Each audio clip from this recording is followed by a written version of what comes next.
Buenas tardes.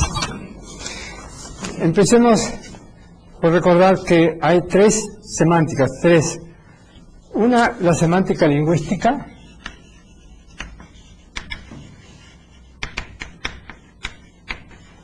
que está todavía en veremos. Las promesas de la escuela de Chomsky de los años 60 no se cumplieron, no queda nada de eso.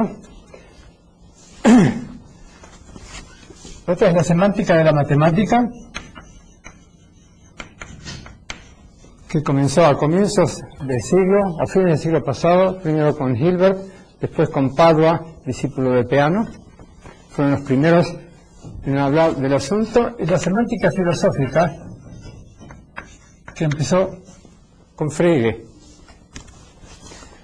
Esto entonces está en veremos todavía. La semántica matemática se llama también teoría de modelos.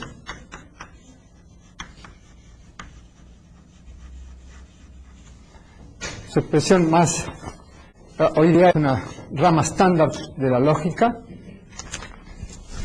y empezó con un problema, el problema de probar que una teoría abstracta es coherente o consistent, que es coherente.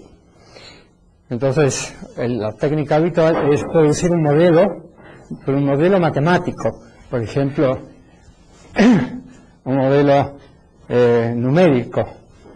Por ejemplo, esa teoría que vimos, la teoría de los semigrupos, es un conjunto cualquiera y una operación binaria que llamamos, ¿no? Un ejemplo o modelo de esta teoría está constituido por el conjunto de los números enteros y la suma ordinaria, la suma de números. Es un ejemplo o modelo.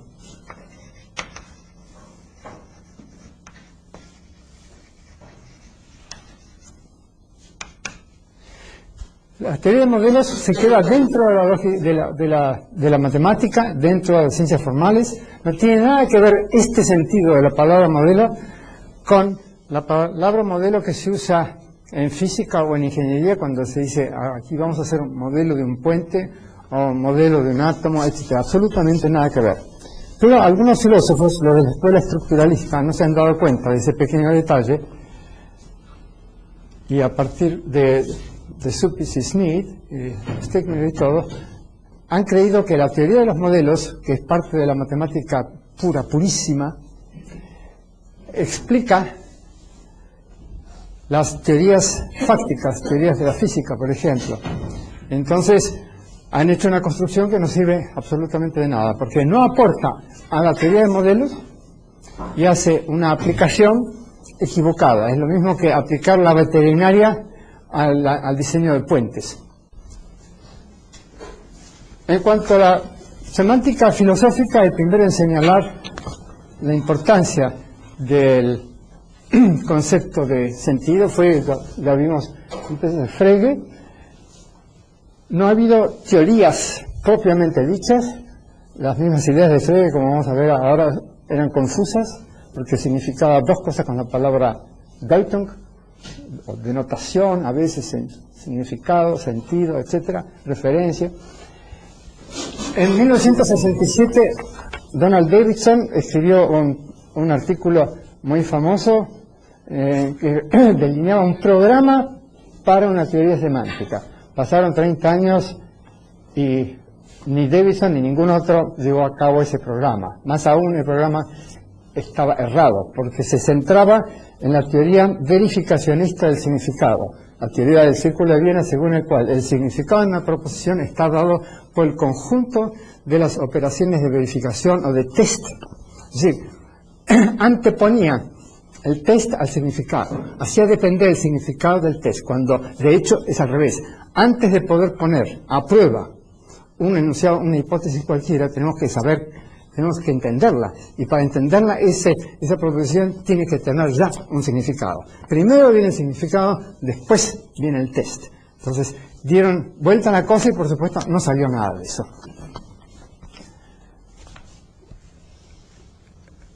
Mi motivación para hacer una teoría del significado no era criticar a estos señores, sino muy otra. Una teoría de la referencia, una teoría del significado. Muy otra. Una cantidad de motivaciones. Por ejemplo, Bolzano, en 1851, en un libro muy importante, muy famoso, Las paradojas del infinito, muy conocido por los matemáticos, más que por los matemáticos que por los filósofos, sostuvo el siguiente, que la proposición, esta proposición, P es verdadera, es diferente de P. Esto es obvio, sin embargo, algunos filósofos de Oxford, tales como Strawson, han dicho que son la misma cosa, porque afirmar P es afirmarla como verdadera, de modo que el concepto de verdad es redundante. Bueno, Bolzano, que era un gran matemático, y dicho sea de paso, también era un sacerdote jesuita, a quien le impidieron dar misa porque era muy heterodoxo, y es famoso por un teorema Bolzano-Weierstrass. Bolzano dijo no solamente eso, sino que de esta proposición podemos afirmar otra proposición. Por ejemplo, la proposición anterior es falsa o es verdadera. Es decir, que él inventó lo de los metalenguajes, las metaproposiciones. Y así, indefinidamente, dijo, es una escalera infinita de proposiciones, de primer orden, de segundo, etcétera, etcétera. Fue él, 1851, pero nunca se le da crédito por eso. Él mismo dijo lo siguiente, como ejemplo de referencia, fue el primero en realidad en hablar con claridad de referencia, aunque sin hacer una teoría. Tomemos este ejemplo. Dijo, ¿a qué se refiere la proposición hay gente alfabeta? Sostuvo que se refiere a los alfabetos. Y la otra proposición, hay gente analfabeta, dijo, se refiere a los analfabetos. Ahora, se ve enseguida que eso es falso. ¿Por qué? Porque si decimos que hay alfabetos, esto es igual a decir que no para todo X es falso que haya alfabetos. O sea, que es falso que todo el mundo sea analfabeto. Entonces el concepto de analfabetismo aparece acá. Entonces no es posible decir que esta se refiere a alfabetos y esta se refiere a analfabetos. Entonces deben tener la misma clase de referencia. Y esa no es alfabetos, sino gente. Es decir, se refiere a gente. Eso es lo que vamos a encontrar después.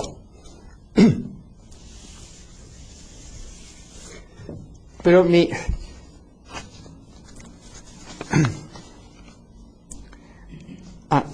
Aristóteles, en su analítica posterior, que es una mina todavía hoy, dice, una ciencia particular es una ciencia cuyo dominio, o clase de referencia, es un género único, un único género. Fíjese, ya se ocupaba Aristóteles del problema de referencia que no figura en ninguna de las obras de Carnap, por ejemplo. Carnap, que pasa por ser fundador de la semántica moderna, no tiene una teoría de referencia, no le importa el problema de referencia. ¿Por qué? Porque es idealista Carnap. Entonces el lenguaje existe por sí mismo. Entonces, Aristóteles dice que una ciencia particular se caracteriza por tener un género único. Bueno, algunas ciencias particulares sí, pero hay otras que no. Por ejemplo, la ecología se ocupa no solamente de organismos, sino de organismos en interacción con el medio. Se ocupa de dos géneros o familias, etcétera. No importa. Pero la verdadera motivación es esta. En física hay gente que ha sostenido que la relatividad, por ejemplo, se ocupa de ¿qué? Que se ocupa de operaciones de medición, de distancias y de tiempo. ¿Verdadero o falso? ¿Cómo hacemos para dirimir esta cuestión sin recurrir a las autoridades, a lo que dijo Einstein o lo que dijo Bergman, o lo que dice la Enciclopedia Británica o lo que fuera? Otros sostienen, por ejemplo, Bohr y von Neumann, que la mecánica cuántica se refiere también a operaciones de medición hechas con aparatos, etcétera, sobre microobjetos tales como átomos, etcétera. Es decir, que siempre está el observador ahí metido. ¿Verdadero o falso? ¿Cómo podemos hacer sin recurrir al argumento de autoridad? Citas. Al argumento escolástico. ¿Hay alguna manera objetiva? Podemos aplicarle una teoría de la referencia uniforme a todas las teorías para extraer la clase de referencia auténtica debajo de la hojarasca filosófica o pseudofilosófica? Bueno, sí. Eso en cuanto a la referencia. En cuanto al sentido, tomemos un concepto básico, primitivo, de alguna teoría física, por ejemplo, el concepto de carga eléctrica. Puesto que no se define, puesto que es básico, uno se pregunta, ¿qué sentido tiene? ¿Cuál es su contenido, su sentido? Respuesta, hay que mirar cómo aparece en la teoría. Hay que ver cuáles son sus parientes lógicos. ¿Con qué están relacionados? Esa es la respuesta que voy a dar dentro de un rato. Pero con hacer operaciones de medición, como hacen Carnap y otros, lo ponemos, lo sometemos a una fuerza, etc.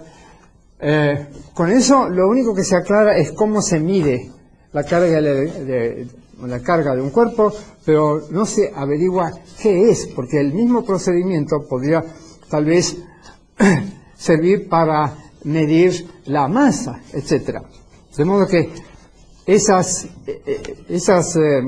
procedimientos no sirven. Necesitamos una teoría semántica que sea totalmente independiente de las operaciones empíricas y previa a ella, porque las operaciones, el tipo de operaciones empíricas que hagamos va a ser guiado por nuestra manera de comprender estas ideas.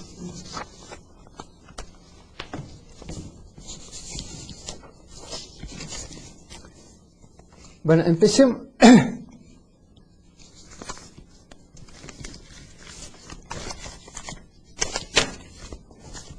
Yo hago la diferencia que un nominalista no puede hacer entre signos, constructos,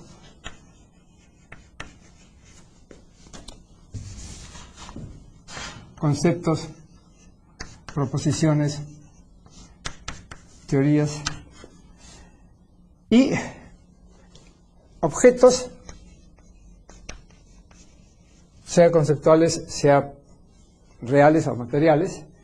Y digo que los signos designan constructos, los que a su vez designan, se refieren a objetos, y la composición de estas dos funciones me da la función de denotación.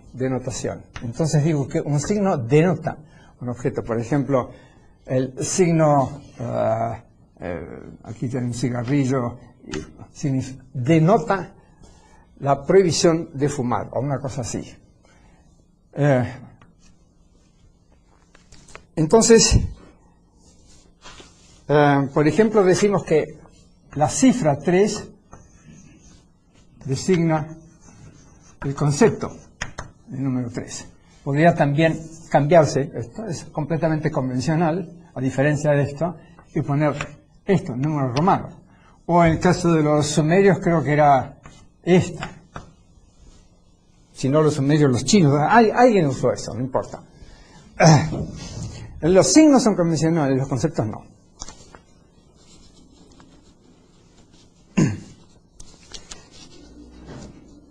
En cambio, cuando decimos, si preguntamos por el sentido de los nombres, se puede decir que no todos los nombres tienen un sentido. Por ejemplo, ¿qué sentido tiene el nombre Juan? Y a propósito, me acuerdo de una discusión en el Congreso Internacional de Filosofía del 83, en que estaban Quine, Putnam, Felsdal y otros, y se ocupaban de la semántica de los nombres, lo que está muy bien para un nominalista, y por supuesto no sacaba nada. Entonces yo pregunté, a ver, ¿cómo hacen ustedes, cómo aplican todas esas teorías sobre el sentido de los nombres al problema de averiguar cuál es el sentido, por ejemplo, del concepto de masa o del concepto de cohesión social, etcétera? Y por supuesto que no hubo respuesta, no podía haberla, porque no se ocupaban de predicados sino de nombres.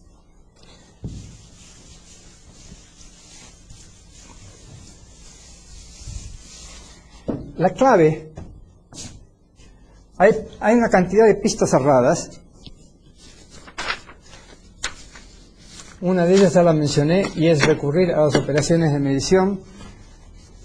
como hace Carnap en sus artículos famosos del 37, que todavía se citan en los libros de filosofía de la ciencia. Hay que tener en cuenta que una teoría enriquecida con datos puede aplicarse, o por lo menos en parte, algunos de los enunciados, o mejor dicho, de las formas de la teoría, puede aplicarse a hechos observados. Pero los hechos observados, para un realista, forman un subconjunto muy, muy pequeño de los hechos observables,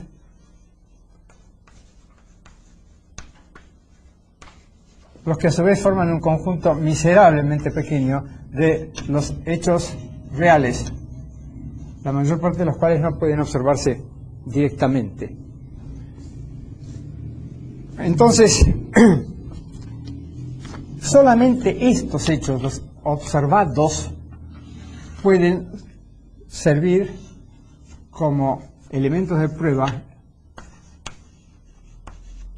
o evidence para apoyar o socavar una teoría. Pero la teoría se refiere a una cantidad de hechos que no son observables, ni observados ni observables. Es mucho más amplia. Es decir, que una teoría no tiene un contenido empírico, sino un contenido fáctico, mucho más amplia.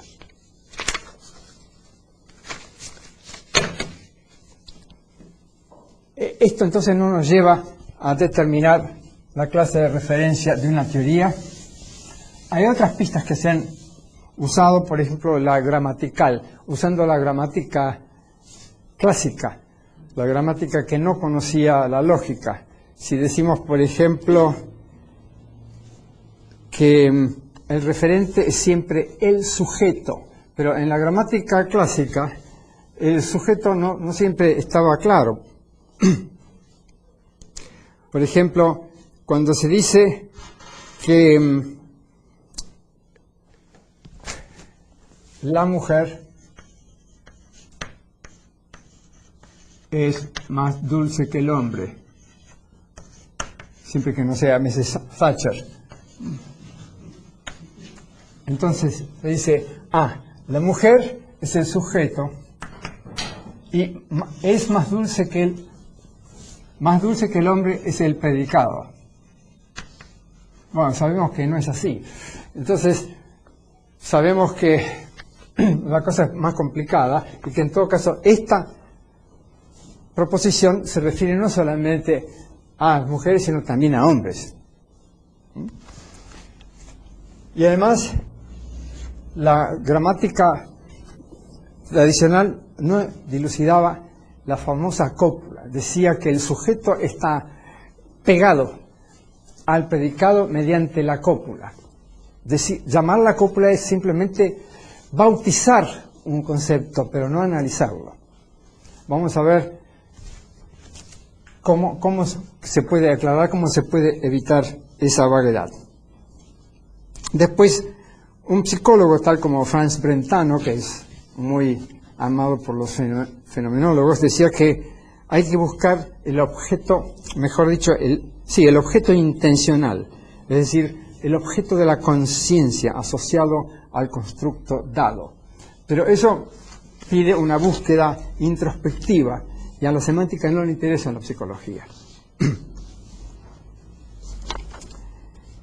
Frege decía que las proposiciones denotan, y usaba la palabra bedeuten, valores de verdad.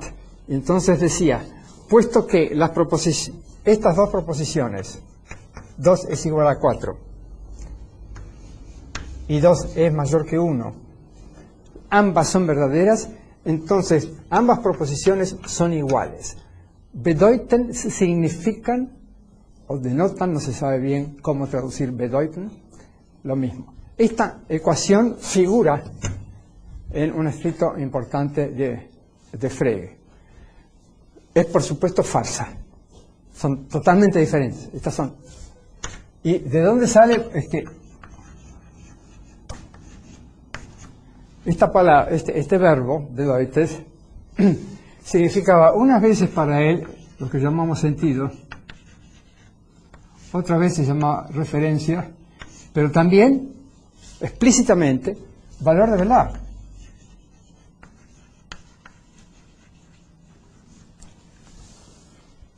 Recordemos que un predicado de Frege va de individuos a valores de verdad. Y esto es, por supuesto, una confusión tremenda. Sí. Pero más que sentido no sería significado. Como usted quiera, pero de todas maneras, sí. No es un significado, porque nosotros damos significado, porque si no diría... Sí, pero también, sí, pero también a veces lo usa como sinónimo de referencia. Sinn und Bedeutung, ¿no? Que a veces se traduce como sentido y referencia.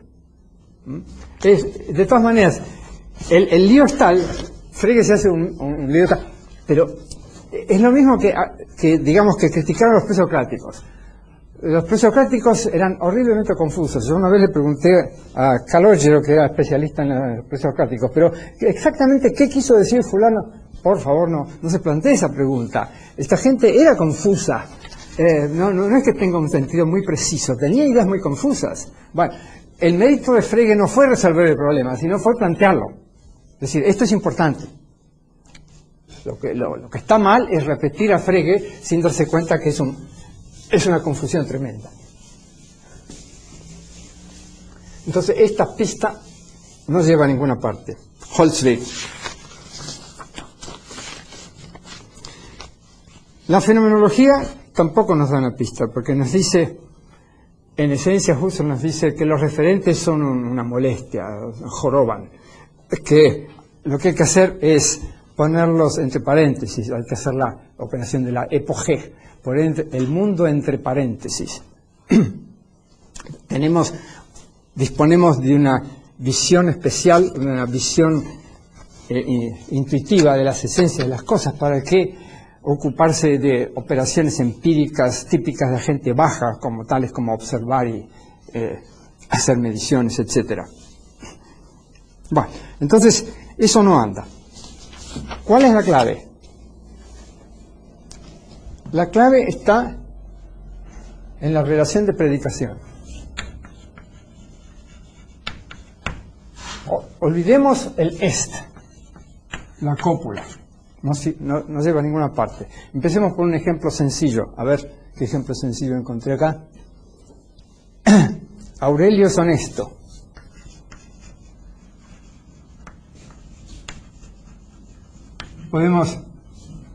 ¿Cuál es el referente?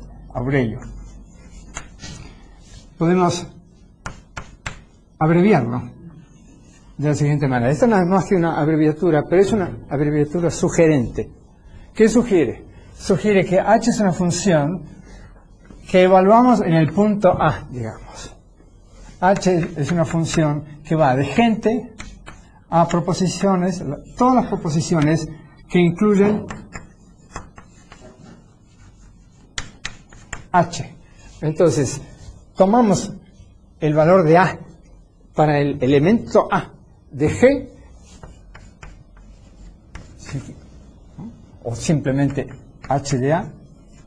¿Y esto qué nos da? La proposición, Aurelio es honesto. Ya está. Entonces, esta función, esta manera de analizar los predicados, los conecta directamente los predicados con proposiciones, predicados con proposiciones.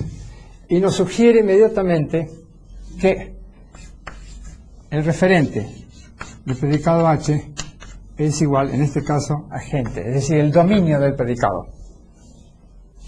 Tomemos un predicado diádico, amar. ¿Quiénes aman? Animales superiores.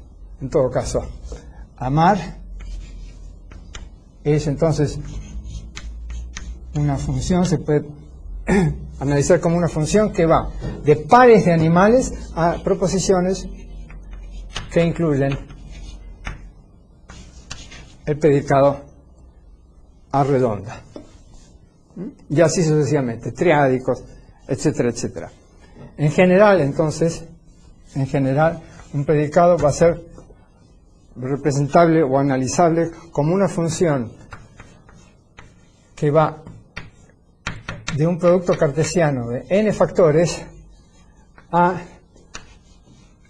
conjunto de todas las proposiciones que incluyen P.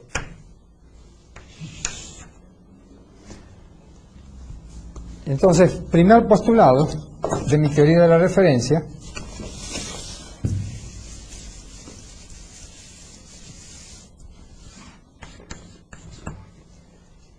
es que la clase de referencia de un predicado es igual a la unión, a la suma lógica de todos los factores cartesianos que aparecen en el dominio del predicado.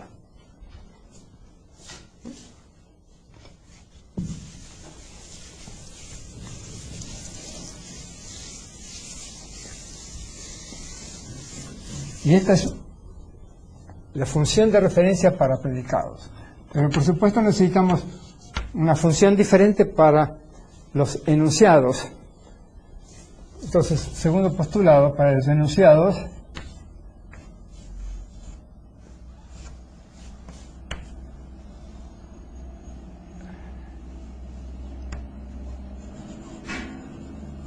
suma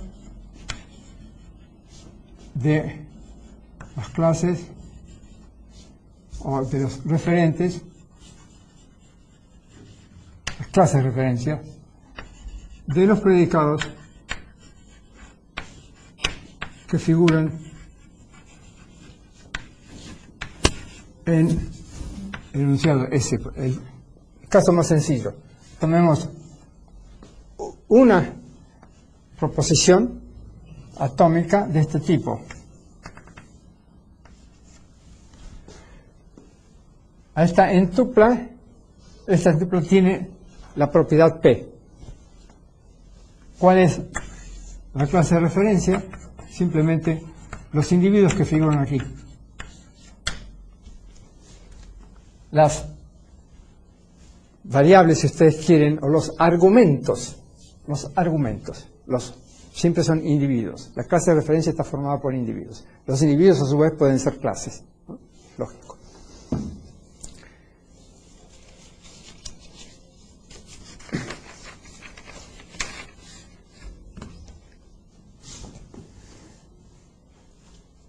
Hagamos algunas aplicaciones a ver cómo funciona la cosa.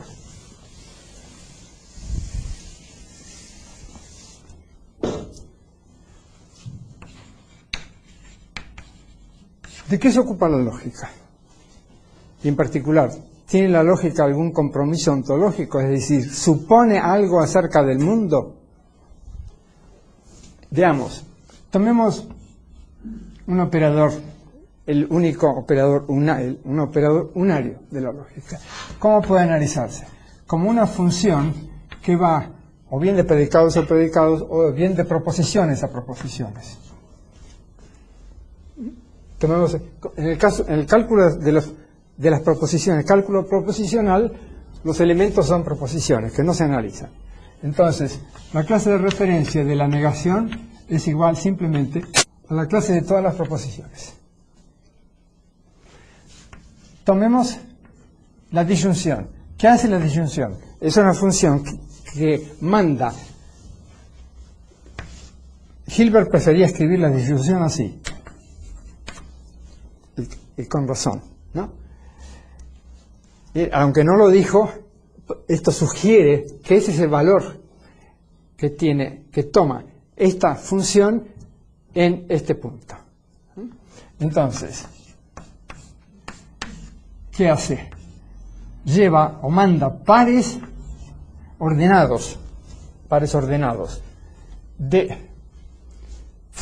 proposiciones a proposiciones, pero puesto que la disyunción es conmutativa, no importa el orden. En todo caso, aplicando el postulado 1, ¿qué sale? Que la clase de referencia de la disyunción es otra vez la clase de todas las proposiciones. Y así podemos seguir.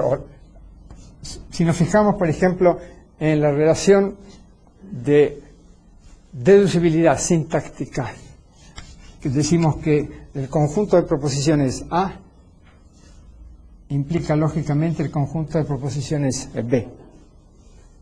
¿A qué se está refiriendo esto? Se está refiriendo a proposiciones.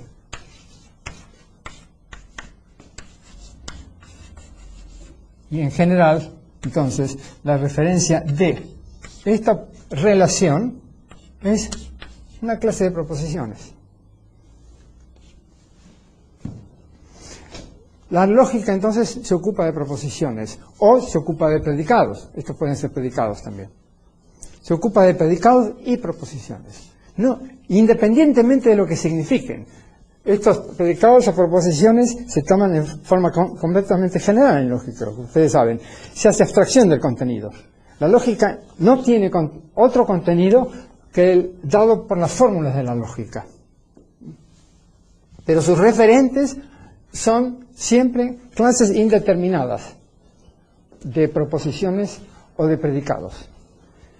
Entonces la lógica se refiere a cualquier cosa, y al referirse a cualquier cosa no se refiere a nada en particular, no describe nada en particular, no describe el mundo. Acuérdense del dicho clásico medieval: dictum de omni, dictum de nullo. Lo que se dice de todo, se dice de nada en particular. Esto le viene bien a la lógica. Entonces la lógica no tiene compromiso ontológico. Pero para hacer esa afirmación en forma responsable es preciso tener una teoría de la referencia. Y al que no le guste esta teoría de la referencia puede hacer otra, pero siempre hace falta una teoría de la referencia. No es posible seguir utilizando el método clásico de la afirmación por autoridad. Hay que demostrar las cosas en lógica o en filosofía de la lógica.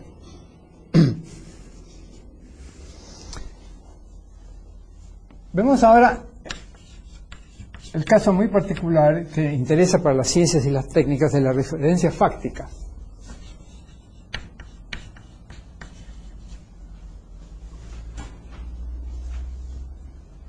Tomemos el caso sencillo del concepto de carga eléctrica, que es, de todas las magnitudes físicas, una de las más sencillas, lógicamente hablando, es decir, su estructura más sencilla. ¿Por qué? Porque la carga eléctrica es una propiedad de cuerpos, no aparece en sistemas de referencia ni cosas parecidas. Es decir, hablamos de la carga eléctrica de un cuerpo A medida o calculada en unidad U. Entonces, este es un cierto número real, positivo o negativo. Esto está sugiriendo que la carga eléctrica es una función, el predicado carga eléctrica es una función que va de cuerpos y unidades de carga a números reales. Pero el codominio de esta función es la recta real, no es una clase de proposiciones. Entonces tenemos que introducir acá un predicado que sea una función proposicional propiamente dicha. Entonces lo hacemos de esta manera. Juntamos todo. Dominio con codominio. Proposiciones que contienen a Q cuadrada. Y tal que entonces Q cuadrada para C y U es igual a R. Toda esta es una proposición. Todo esto es una proposición. Entonces, vemos cuáles son los referentes. De estos referentes, solamente uno es físico. Las unidades son totalmente convencionales, son una invención humana. A diferencia del patrón, el patrón puede ser un cuerpo cargado especial, etcétera. Puede tomarse como patrón la carga del electrón, por ejemplo. Estos son convencionales.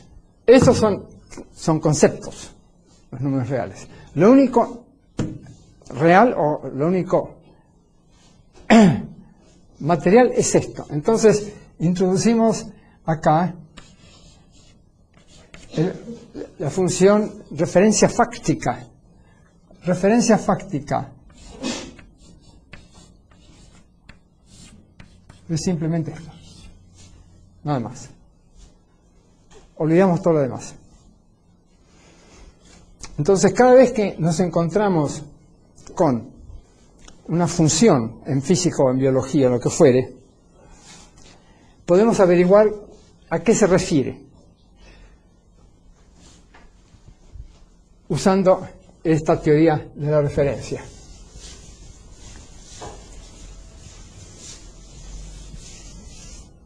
Ayer estábamos hablando sobre, por ejemplo, sobre la mecánica cuántica. Hablamos de la función psi, el de estado, del hamiltoniano, etc. ¿A qué se refieren estos conceptos, este operador y esta función? Hay que mirar el hamiltoniano, hay que ver cuáles son las variables que aparecen ahí. Se refiere a electrones, se refiere a átomos, etc. Entonces, eso nos va a dar la clase de referencia. Si el hamiltoniano es el hamiltoniano de una partícula libre, entonces simplemente la energía cinética es muy claro que es la clase de partículas libres.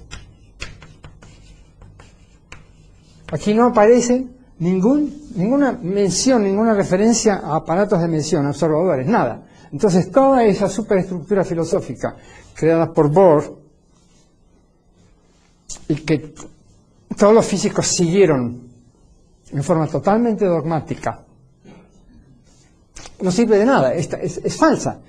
Se ve muy bien que la mecánica cuántica, por este ejemplo, no se refiere, sino excepcionalmente, a aparatos de emisión. ¿Cuándo? Cuando aquí figura además algo en que aparece alguna coordenada grande, digamos, Q, que es una propiedad o que denota una propiedad de un aparato de medición.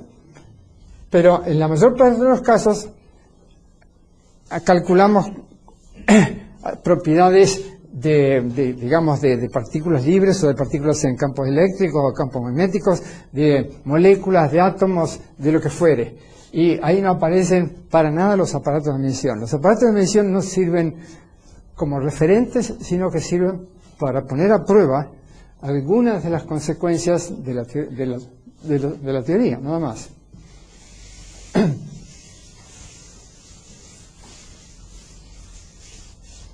O si escribimos la famosa ecuación relativista, según la cual la energía de una partícula de masa m es igual a mc cuadrado. ¿Dónde están las operaciones de medición de distancias o de intervalos de tiempo? No sirven para nada. Esta es una proposición cuya clase de referencia es el conjunto de todos los cuerpos, grandes o chicos. Tienen que ser cuerpos, es decir, tienen que tener masa. Cuerpos y corpúsculos, cuerpos grandes y chicos. Entonces la afirmación que figura incluso en la Enciclopedia Británica, en el artículo de relatividad, de que la teoría de la relatividad se ocupa o se refiere a, dice taxativamente, se refiere a operaciones de medición, etcétera, es falsa. Aquí vemos a qué se refiere. Entonces se eliminan. En un instante se puede averiguar cuáles son los referentes auténticos de una teoría. Y para estar seguro, para estar completamente seguro, hay que axiomatizar la teoría. ¿Por qué? Porque supongamos que tengamos acá una proposición de una teoría, un teorema de una teoría. Sabemos que si afirmamos T, se deduce de T o U, donde U es arbitrario. completamente arbitrario. Por ejemplo, T puede decir que la velocidad de una partícula es tal, y U puede decir que Dios no lo quiere.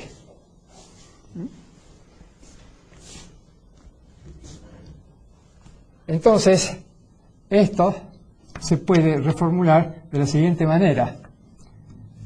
No U en lógica bivalente. Entonces, Dios no lo quiere, esto sería, esto sería equivalente a ¿qué? Esto sería, ¿para qué tengo que hacer todo esto? No veo por qué. Simplemente, esto es no P, no T implica a U, ¿verdad? Entonces, yo puedo decir, ¿qué puedo decir? Puedo decir que, por ejemplo, puedo poner ahí, si Dios no lo quiere, la velocidad de partícula, qué sé yo, es menor que c, etc. He introducido, la lógica me permite introducir irrelevancias. La lógica, la física no. Pero ¿cómo hago yo para decir a la vez, quiero ser racional, quiero aceptar la lógica y quiero evitar relevancias? A un par de lógicos de Pittsburgh, Anderson y Belknap, se les ocurrió una lógica complicadísima, relevance logic, para evitar las irrelevancias, pero introducen, a cambio, el precio es altísimo, introducen modalidades, usan lógica modal, etc. Pero puesto que conservan el principio de adición, esto es un principio de la lógica, principio de adición, no pueden evitar, de hecho, las irrelevancias. De hecho, no las evitan. Entonces, pagan un precio altísimo y no consiguen la mercadería que quieren. De aquí que la lógica de la relevancia sea irrelevante. La única manera de evitar contrabandos, de evitar enchufar en los teoremas conceptos que no aparecen en los axiomas, es axiomatizar. Entonces, si se toma como una teoría el conjunto de todas las consecuencias lógicas de los axiomas de la teoría y nada más, entonces la referencia de la teoría, la clase de referencia, resulta ser, eso se ve, es uno de los teoremas, la clase de referencia de los axiomas. Si empezamos hablando de sapos, no tenemos derecho de terminar hablando de sapos y electrones. Si queremos hablar de sapos y electrones, entonces tanto los sapos como los electrones deben figurar como referentes de algún, por lo menos un axioma. Entonces, de esa manera se evita la axiomatización, evita irrelevancias.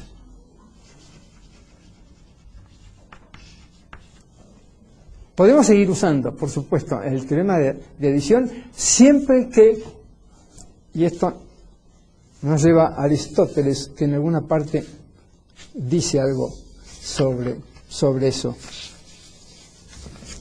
Siempre que, si tenemos este caso, si queremos agregar algo, usando el principio de adición, siempre que el referente de este sea igual al referente de este.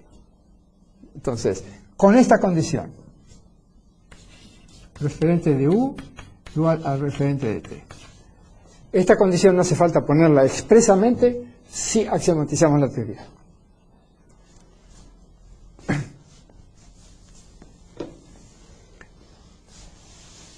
Es por este motivo que, para aclarar las cosas, yo axiomaticé una cantidad de teorías, entre ellas la mecánica cuántica, las dos relatividades, la mecánica clásica y la electrodinámica clásica y alguna otra. Justamente para estar seguro y para terminar con discusiones puramente escolásticas. Uno aplica una teoría de la referencia y entonces sabe de qué está uno hablando. Y es curioso siempre. Por eso decimos de la gente loca o de la gente tonta, que no sabe de qué está hablando. Bueno, es lo primero que hay que asegurarse. ¿De qué estamos hablando? ¿A qué nos estamos refiriendo? Es lo primero.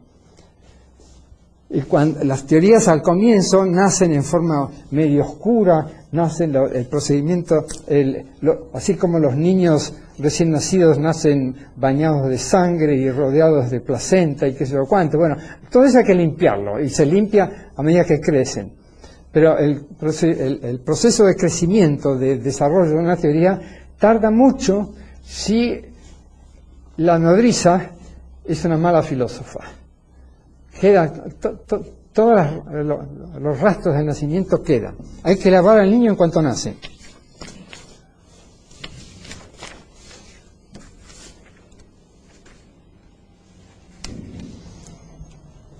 Esto mismo sirve también para examinar la teoría, o la tesis, mejor dicho, de la inconmensurabilidad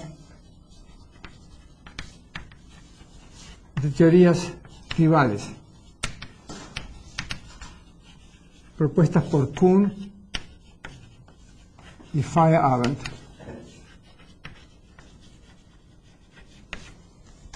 El único ejemplo que ellos examinaron fue el de la mecánica clásica y mecánica relativista. Y Feyerabend dijo que en la mecánica clásica no se encuentra ninguna de las fórmulas o ninguna de las proposiciones que se encuentran en mecánica relativista, pero no las analizó. Eso es cierto, pero no las analizó. Podría haber visto que son conmensurables o son comparables aun cuando son diferentes. Y precisamente porque son comparables es que podemos decir, esta es mejor que aquella. Si no fueran comparables, como por ejemplo una sonata de Vivaldi por un lado y la ecuación de Schrödinger por la otra, ¿cuál preferimos? No tiene sentido, tienen que ser homogéneas, tienen que ser comparables. Bueno, estas teorías son comparables y por ser comparables es que podemos hacer experimentos y decir, los experimentos favorecen a esta teoría sobre aquella otra. Entonces, fijémonos nuevamente cuál es la clase de referencia de la masa, del concepto de masa en relatividad, en mecánica clásica. Es el único ejemplo que ellos mencionan. Es una función que va de los cuerpos, tiempos, bueno, dividimos el tiempo porque tomemos un cuerpo cuya masa no varía en el transcurso del tiempo. Unidad de masa a números reales. Bueno, la clase de referencia fáctica, dejemos de lado entonces las unidades, es esta, son cuerpos. Se refiere a cuerpos. El concepto de relatividad concepto relativista de masa es más rico que este. Tenemos cuerpos, sistemas de referencia, unidades de masa.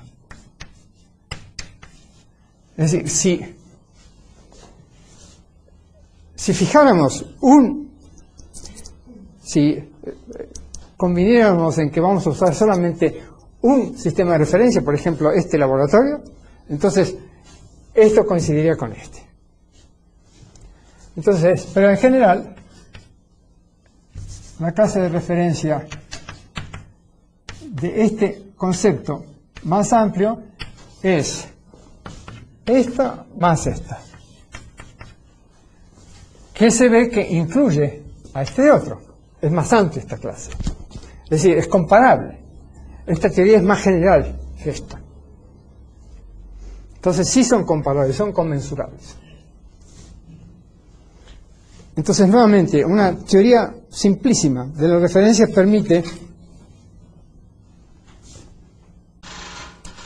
terminar con esta discusión e introducir además un criterio. Decimos que T y T' son conmensurables entre sí cuando comparten referentes. O sea, cuando la clase de referencia de T y la clase de referencia de T' se solapan.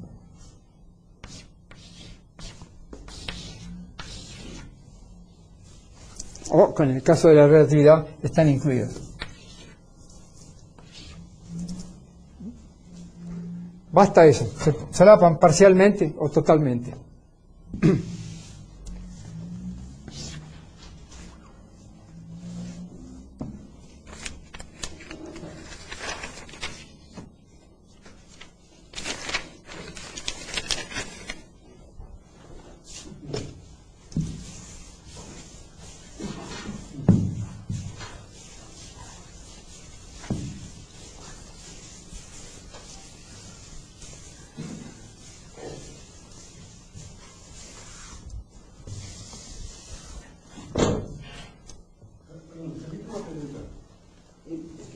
De antes y ahora estoy con ansia de saber.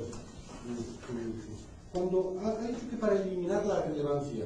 ¿Cómo? Para eliminar la irrelevancia y para evitar, por tanto, que la adición lógica creara irrelevancia, lo que había que conseguir era que el referente de U fuera igual al referente de T, en el caso propuesto por usted. ¿No está usted aquí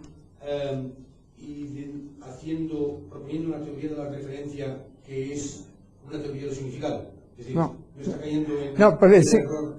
No, porque dentro de un rato voy a introducir mi definición del significado de un constructo para ordenado. Sentido, que todavía no lo he definido, del constructo junto con su referente, clase de referencia. Entonces, hasta ahora nos hemos ocupado de esta componente. Falta la otra.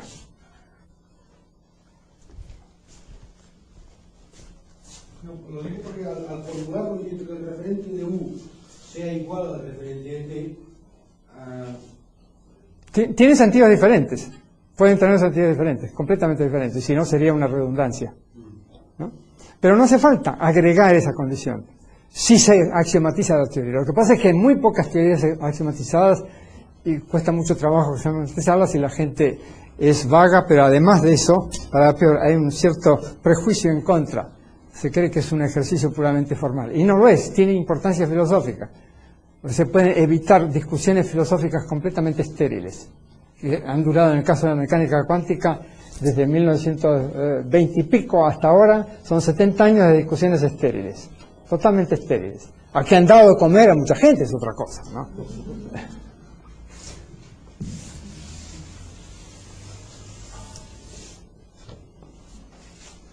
Entonces ahora veamos rápidamente el problema del sentido. Tengo dos teorías de sentido para dos casos. Primero, el caso en que tenemos predicados y proposiciones más o menos sueltas, que no tenemos una teoría. Entonces, sentido 1.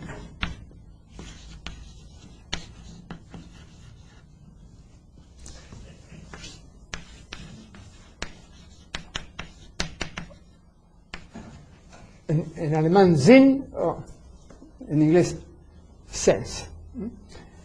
Entonces, tomemos el predicado humano.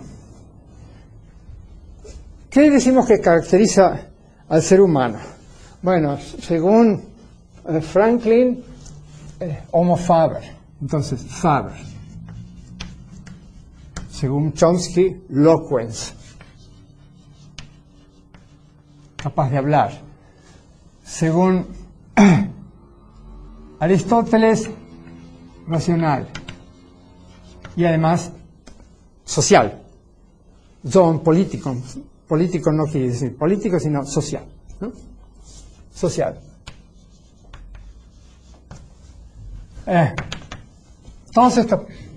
Entonces podemos decir que el sentido de este predicado es un conjunto, el conjunto de las notas, como solía decirse, características o que caracterizan al ser humano. Entonces, a esto lo llamo intención, bueno, con S.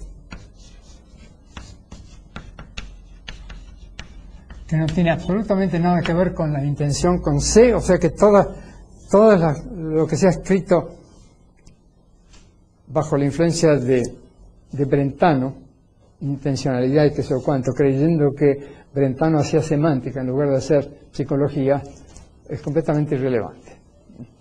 Hablamos acá de algo que a los extensionalistas les da asco, las intenciones con S. Por ejemplo, un extensionalista como Quine quiere eliminar todo lo que sea intención. ¿Por qué? Y el motivo, hay dos motivos. Primero, porque no había teorías, era toda charla muy suelta. Entonces, es natural que una persona, que un lógico desconfíe de una cosa así, primero. Pero segundo, por ser nominalista. Por desconfiar en general de los conceptos, de todo lo que sea conceptos y proposiciones. No existen ni siquiera proposiciones para un nominalista, ¿no? Existen oraciones, pero no proposiciones, sí, entes lingüísticos, pero no entes conceptuales. Entonces, este es un ejemplo, pero un ejemplo no hace una teoría. La teoría que yo propongo es la siguiente, y que captura algunas ideas clásicas. El concepto de intención se formaliza como un predicado que va de predicados a predicados. Entonces, lo primero es postular qué se entiende por la... Perdón, qué disparate acabo de decir. Por la intención de la negación de un predicado. Entonces, postulo que es el complemento dentro del universo que está definido, ¿sí?, de y de Q. Segundo postulado, y es que si P y Q son predicados, la conjunción enriquece. O sea, que esta es la unión de las intenciones de los predicados correspondientes. Y con esto creo que basta. ¿Cómo calculo, por ejemplo? Sabemos que la disyunción debilita. Si no quiero comprometerme, como el gallego de los cuentos que cuentan los catalanes y los castellanos acerca de los gallegos. Entonces introduzco un bueno, o esto o aquello, ¿no? Pero si quiero comprometerme, digo P o digo P y Q. Y si no, entonces debilito la afirmación y introduzco una disyunción, ¿verdad? Entonces esto debiera ser, intuitivamente debiera ser la intersección. Bueno, esto se puede probar. ¿Cómo lo probamos? ¿A qué es igual P y Q en función de la disyunción y de la negación? A ver, vamos a probar si esto anda. No, P o Q, eso es lo que quiero. A ver si esto anda. Esto es, usando De Morgan y lógica clásica, este es igual, perdón. No, P, o sea, P O, está bien. Es así.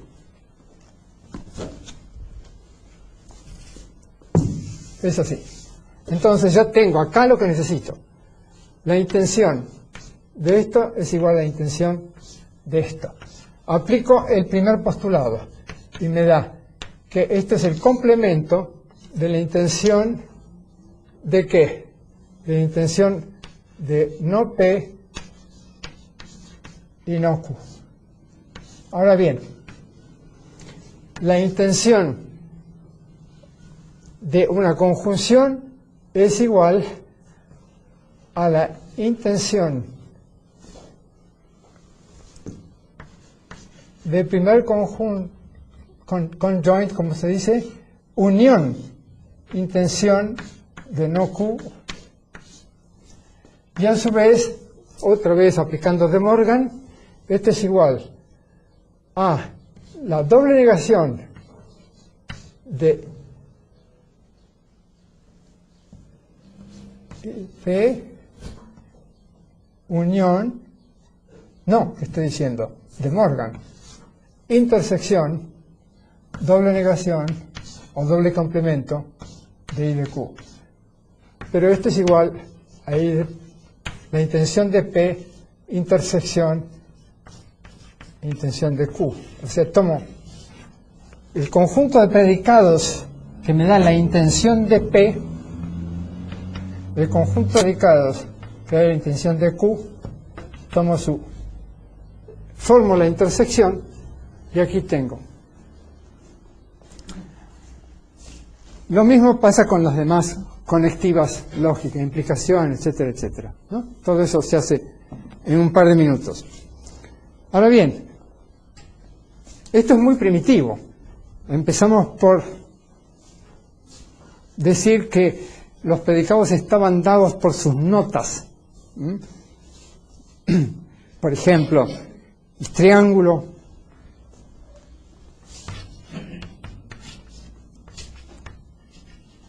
figura en el plano euclidio, plana,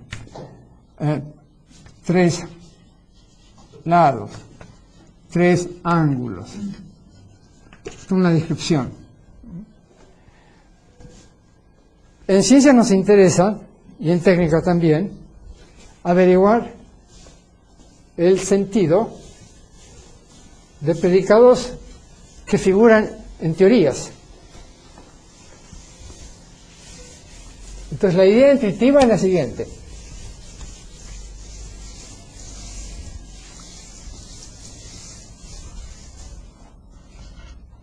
Supongamos que acá tengo dos predicados o dos proposiciones básicas, primitivas, no definidas. Mediante cuáles formo este tercero, sea por definición, sea por deducción, lo que fuere, ¿no? C. Y que a su vez esto tiene estos consecuentes, etcétera, etcétera. Entonces, para averiguar cuál es el sentido de C, me fijo en los padres y abuelos, me fijo en los ancestros y me fijo en la progenie, los dos. Entonces, en otras palabras, y eso va a ser el sentido. Es decir, fuera de esta red va a ser muy difícil averiguar qué sentido tiene. Pero si lo meto en la red, en que realmente está, entonces puedo averiguar. Entonces, ¿esto es qué? Es el conjunto de todos los conceptos o predicados o proposiciones, según sea el caso, tales que o bien generan a C, o bien son generados por C. O sea, tenemos acá dos conjuntos. El conjunto de los antecesores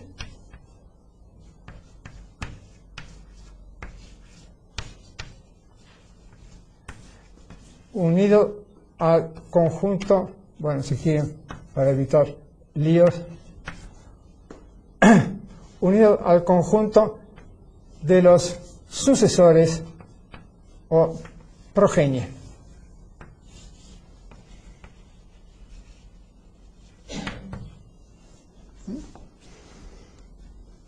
Y esto es particularmente importante en el caso de los primitivos. ¿Cuáles son, entonces, para averiguar el sentido de un primitivo? Tengo que fijarme en todo aquello que sale del primitivo, que se deduce o que es implicado del primitivo, o del postulado, etc. Bueno, entonces, una vez que tengo... El último es al revés, ¿no? ¿Cómo? C debe deducir Y,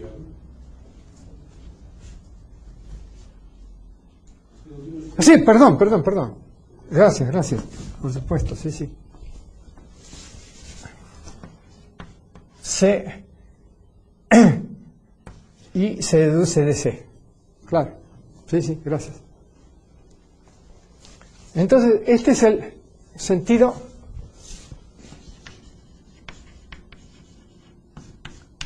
en el segundo sentido. El segundo significado de la palabra sentido, o mejor dicho, la segunda teoría. Son dos teorías Desarrollo aquí el álgebra, es una cosa que no tiene mayor interés, pero nuevamente tiene importancia para averiguar particularmente el sentido o el contenido, si ustedes prefieren, de conceptos o de proposiciones básicas, es decir, que no se deducen de ninguna otras. Ahora, una vez que tengo el sentido de un constructo, de un predicado o de una proposición, y la clase de referencia, digo que el meaning o significado de C, etc. Postulo, esto es una convención, es decir, que el significado está dado por el contenido y además la referencia. Sinn und Bedeutung, si no fuera que Bedeutung significa para Frege casi siempre valores de verdad, ¿no? Entonces, los intencionalistas, digamos, intencionalistas con S, se fijan solamente esto, los extensionalistas en esto. Pero fíjense que esto no es lo mismo que la extensión, ¿eh? Ojo. Por ejemplo, tomemos el predicado es un Dios. Para un ateo, la clase de referencia de Dios es vacía. Pero el ateo va a preguntar enseguida, si es que sabe algo de lógica, va a decir, un momentito, el concepto de Dios o los conceptos de Dios están definidos tácitamente o implícitamente por sus respectivas teologías. Entonces me fijo en las teologías. Entonces, las teologías me dicen cuál es la clase de referencia de Dios. La clase de referencia del Dios cristiano, es la Santísima Trinidad. Santísima Trinidad. No es nulo. Esto no es vacío. Es el conjunto formado por la Santísima Trinidad y descrito entonces por una cantidad de dogmas. Son diferentes. El sentido, que estoy diciendo, la extensión y la referencia. Puede muy bien ocurrir, más aún, que yo no sepa, haciendo ciencia, no sepa cuál es la clase de referencia, o mejor dicho, que no sepa cuál es la extensión. Supongamos que un físico inventa una partícula nueva. El profesor Kani Scheider inventa el Bernoulli, se llama. Entonces, él sabe perfectamente cuál es la clase de referencia de los Bernoullis. No es vacía. Él supone eso. Por eso que introduce. Pero él no sabe cuál es la extensión, porque todavía no se ha hecho ningún experimento. El CERN no ha aprobado todavía un presupuesto de $10 billones para hacer un experimento para detectar el Bernoulli. Entonces, esto es desconocido. La extensión. No se sabe cuáles son los individuos que satisfacen a la descripción de la teoría del profesor Kani Scheider. Extensión indeterminada. Pero la referencia sí. Y el sentido además está dado por ¿qué? El sentido del concepto o del predicado Bernoulli está dado por la teoría de los Bernoullis. Dicho sea de paso, Bernoullifones, perdón, tiene que ser Bernoullifones. Entonces es una partícula. ¿No?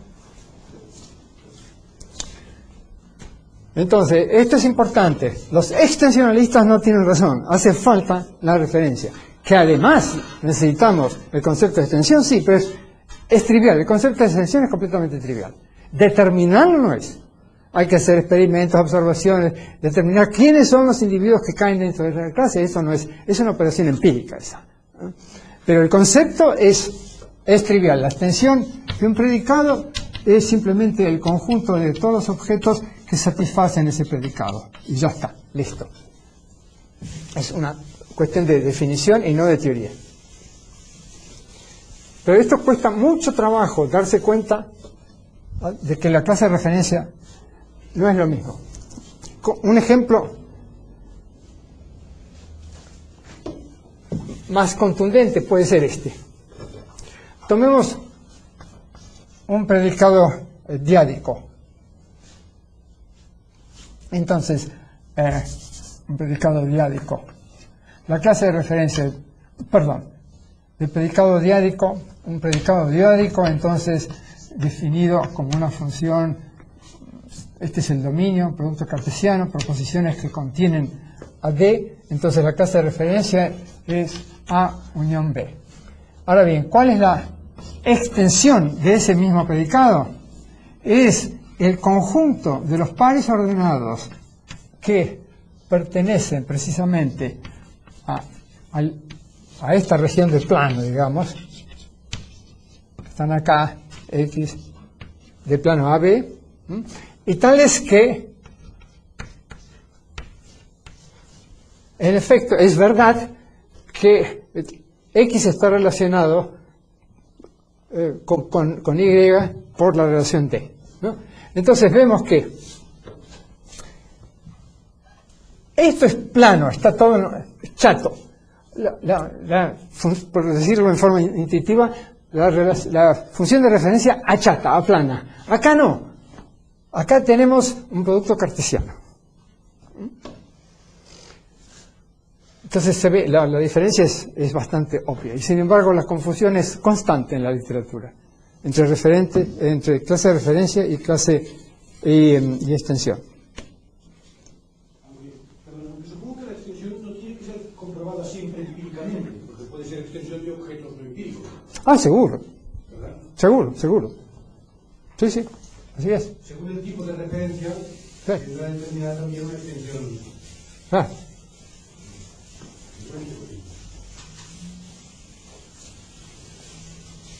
Sí, por ejemplo, ¿a qué se refiere el predicado es primo, es un número primo? Se refiere exclusivamente a números enteros positivos. No se refiere a fracciones, por ejemplo.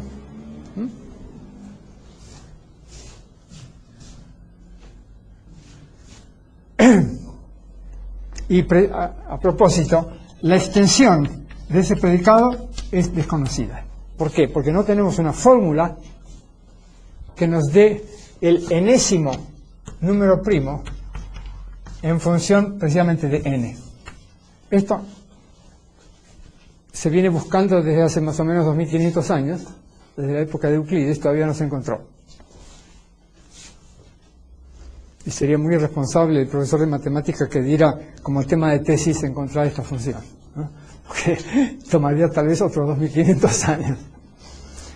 Lo único que se puede hacer es con un ordenador, con un computador, computar, seguir el millonésimo número primo. Eso es no tiene el menor interés teórico.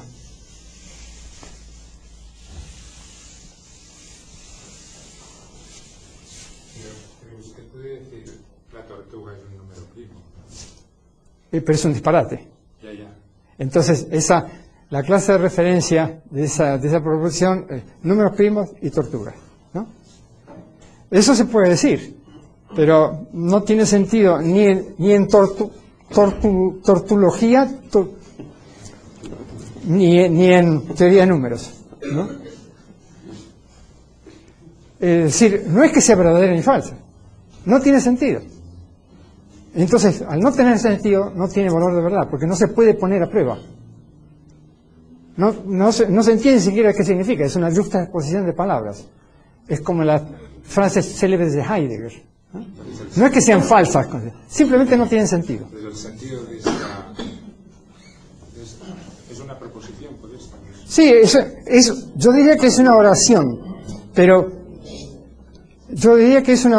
sí, pero no una proposición. No corresponde a una idea clara para hablar en lenguaje cartesiano, clara y distinta, ¿no?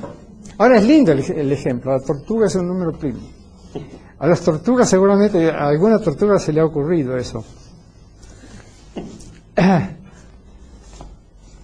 Bueno, finalmente queda tiempo solamente para decir un par de cosas acerca del otro capítulo gordo de la semántica. Los 3 capítulos gordos de la semántica, después hay capítulos flacos, ¿no? Los capítulos gordos son referencia, sentido y verdad. ¿Qué podemos decir en 2 minutos acerca de la verdad? Ante todo, reivindicar la distinción introducida por Leibniz en sus Nouveaux Essais, 1700, creo que era 17, la distinción entre proposiciones de hecho y proposiciones de razón, o verdades y falsedades de razón, todas las de la matemática, la lógica, y verdades de hecho, de la física, etcétera, etcétera. Esta dicotomía no es la misma que la dicotomía entre proposiciones analíticas y proposiciones sintéticas. ¿Por qué? Porque la noción de proposición sintética no es clara, para nada. Se dice que una proposición sintética es informativa, a diferencia de una proposición analítica. Pero la palabra informativa, a su vez, es vaga. Por eso, lo importante es esta dicotomía. Esta sí es una dicotomía.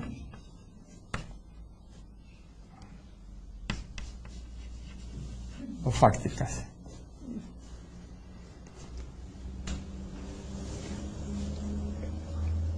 Son 2 conceptos tan diferentes que habría que designarlos con palabras diferentes. Por ejemplo, aquí habría que hablar de Herdat y aquí de Rerdat o algo así. Habría que darles nombres diferentes, totalmente diferentes. Pero ya es un poco tarde para hacerlo. En todo caso, hay que darse cuenta de que son diferentes, tan diferentes que los procedimientos por los cuales se comprueba la verdad o la falsedad de una proposición matemática no son empíricos, son puramente conceptuales. No se demuestra con regla y compás, como creían los geometrías griegos, no se demuestran haciendo observaciones ni mediciones, se demuestran de manera puramente conceptual. En cambio, se ponen a prueba las verdades de hecho haciendo observaciones, mediciones, experimentos, etc. Entonces, la matemática, por eso mismo, no tiene contenido empírico y, en cambio, acierta algunas proposiciones de las ciencias fácticas se les puede dar contenido empírico siempre que se les agregue datos. Ahora bien, en matemática, en lógica, las proposiciones son o verdaderas o falsas, se acabó. Entonces, de ahí, los lógicos han concluido que lo mismo vale para todas las proposiciones. Falso. Cualquier matemático aplicado, cualquier matemático que haga matemática numérica o que haya oído hablar de la teoría de las aproximaciones, sabe, por ejemplo, que esta proposición es parcialmente verdadera. Si quiero hacerla totalmente verdadera, tengo que poner esto, aproximadamente igual. Pero esta otra no es totalmente falsa, tampoco esta es totalmente falsa, tampoco esta. Todas estas son parcialmente verdaderas y son aproximaciones sucesivas. La noción de aproximación sucesiva fue introducida por el viejo Arquímedes, siglo III antes de nuestra era. El viejo Arquímedes encontró un método para calcular la longitud de una circunferencia. Simplemente escribió en poliedros, dividió cada de estos lados en otro, y así sucesivamente, el método de las exhaustiones. Aproximaciones sucesivas. Ese método es capital en todas las ciencias, menos en lógica. En lógica no tenemos eso, porque no es una ciencia cuantitativa. Pero ahí donde hay cantidades hay que conformarse con verdades aproximadas. Por ejemplo, si quiero manipular una función, una manera sencilla es esta: desarrollarla en serie de Taylor, ver si converge, si converge rápidamente, y puesto que no, estos son infinitos términos, quedarme tal vez con la primera aproximación, con la segunda. Por ejemplo, para pequeños valores de x, el seno de x es igual a x, es aproximadamente igual a x. Basta verlo. Para pequeños valores de x, la recta es una buena aproximación. Para valores más grandes es mala aproximación. Entonces, necesitamos el concepto de verdad parcial. ¿Cómo se dilucida o delucida un concepto? La mejor manera es hacer una teoría, meterlo dentro de una teoría. No analizarlo, el concepto, sino sintetizarlo, digamos, teorificarlo. Bueno, yo propuse una teoría de la verdad parcial en el 63, otra en el 74, otra en el 83, y todavía no estoy conforme. Y mi alumno, el doctor Jean-Pierre Marquis, ha trabajado mucho este asunto en su tesis doctoral, y tiene un trabajo bastante largo en el Notre Dame Journal of Formal Logic o algo así, o Logic, no me acuerdo cómo se llama.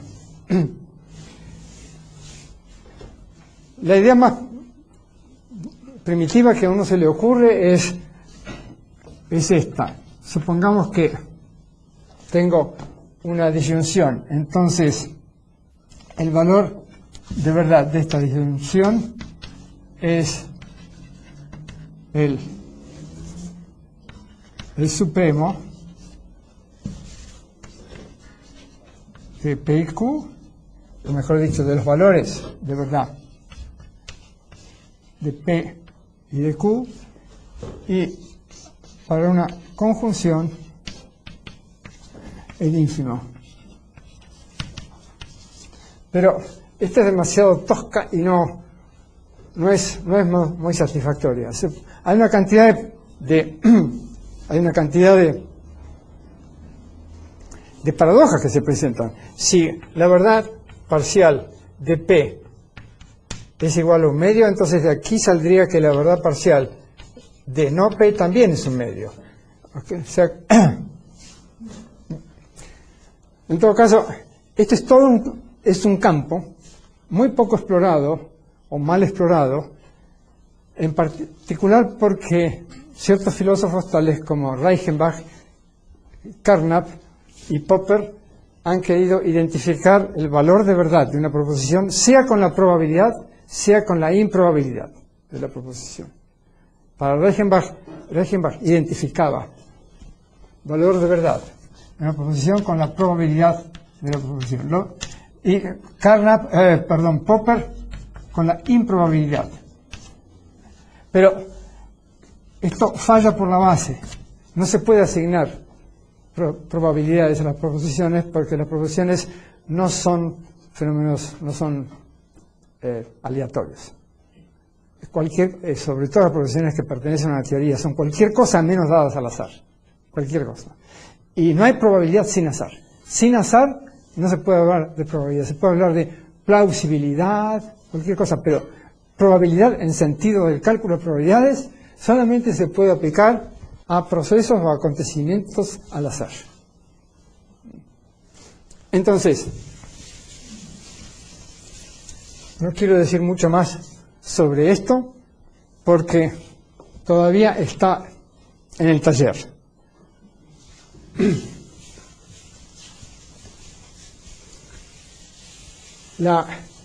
Es curioso, en mi primera teoría yo ponía que el valor de verdad de una negación era igual al complemento de la unidad de esto. Pero enseguida se me ocurrió, o unos años después se me ocurrió un contraejemplo. Si yo digo, por ejemplo, que Juan tiene 10 años y de hecho De hecho, sabemos que Juan tiene 11 años.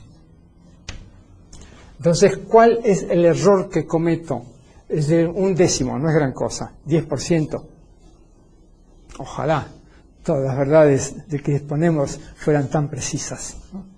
Pero ahora, yo, como el gallego del cuento, siendo cauto, en lugar de decir tiene 10 años, digo,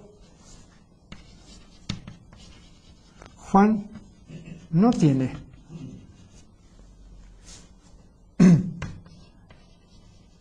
10 años. Entonces, es cierto lo que estoy diciendo, no tiene, es muy impreciso, podría tener 100 años, podría tener 1 año, 1 mes, es completamente cierto. La verdad de esta proposición es 1, teniendo en cuenta que de hecho Juan tiene 11 años. Pero es una verdad muy barata esta, una verdad muy barata. Y nos muestra, además, que esto no es igual no cumple esto. Porque si fuera así, la negación de esto tendría que darme, según esto, tendría que dar 1 menos 9/10, que es el valor de verdad de esta proposición. O sea, 1/10. No, sí, y no es así.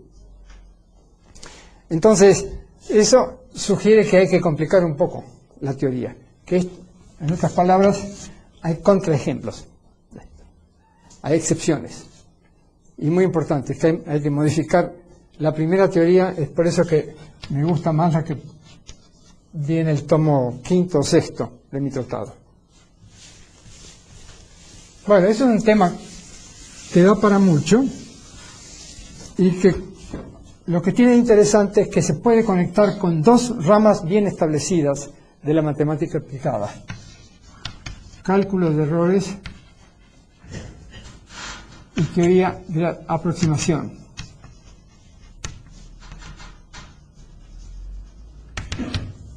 Y la gente que se ha ocupado de eso casi nunca ha mirado a estas teorías. Bueno, esto es todo por hoy. ¿Preguntas y objeciones?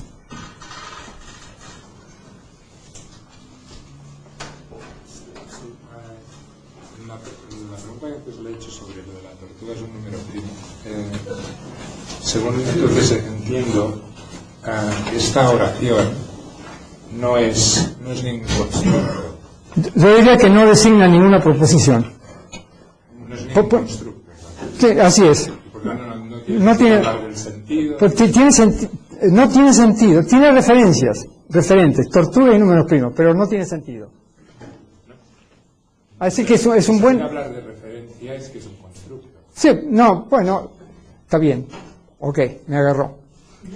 Está bien, es verdad. Cierto. Pero, digamos, se puede trasladar los constructos a las oraciones o a las expresiones lingüísticas que lo designan y hablar entonces, en este caso yo hablo de significance en lugar de significado, en significación en lugar de significado.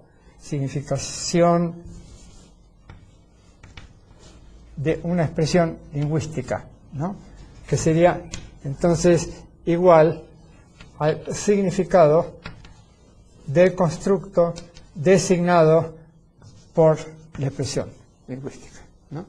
Para poder definir el concepto de sinonimia. Por ejemplo, Quine siempre se ha quejado de que el concepto de sinonimia no está definido, que es un concepto vago. Bueno, yo digo que la expresión lingüística E es sinónima o tiene la misma significación E que prima significación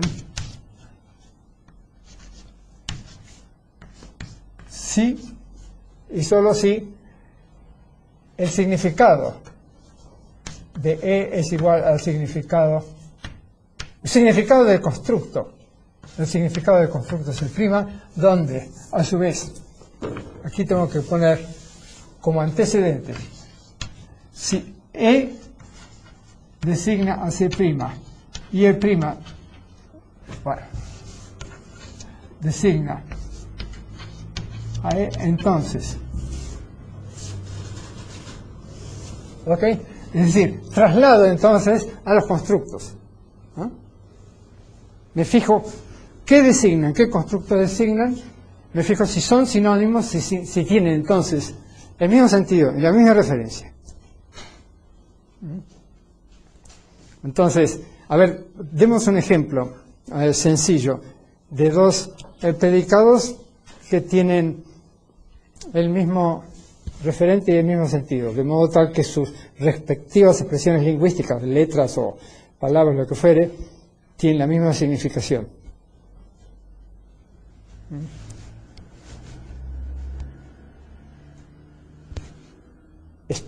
¿Cómo se llamaba España antes? Hispania. Y antes de eso, Hespérides, el jardín de las Hespérides. Hespérides, bueno, digamos, Hespérides y España significan lo mismo, porque designan el mismo constructo. Su referente es el mismo, su sentido es el mismo, ¿no? 1. Y el sucesor de 0. Son dos nombres del mismo objeto. 1 y sucesor de 0. Entonces, son estos dos, aunque son expresiones lingüísticas diferentes, tienen la misma significación. ¿Por qué? Porque sus respectivos constructos son iguales, son idénticos, por lo tanto, tienen el mismo sentido, la misma referencia, ¿no? ¿Qué ocurre con frases como a la solidaridad le llamo egoísmo? Ah, es buenísimo eso, sí. Está lleno de teóricos de la elección racional que dicen que la solidaridad no es nada más que un tipo de egoísmo bien entendido. Bueno, yo diría que eso es una trampa, diría que es un engaño, nada más que es un engaño. Pero no me refiero a la cuestión ética de interés, sino a la cuestión de análisis semántica. Se propone aquí un sitio. Hablamos aquí de sinónimos. En el contexto de esa teoría infame, sí, claro, son sinónimos. Se empieza por estipular que son iguales. Se empieza por estipular. La cuestión es, uno toma el diccionario y ve que no, que egoísmo y solidaridad son en cierto modo opuestos entre sí, ¿no?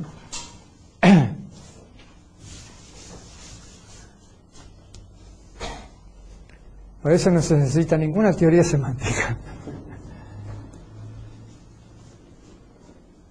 Más problemas. A ver, entonces, si la tortuga es un nombre primo, no designa ningún constructo. No designa ninguna idea clara. No hay manera, o como diría Kant, no hay ninguna intuición detrás de esa palabra, ¿no?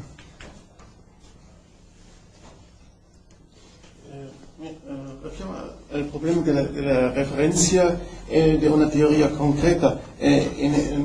Pienso en las ecuaciones del campo de Einstein, las ecuaciones vienen en dos formas.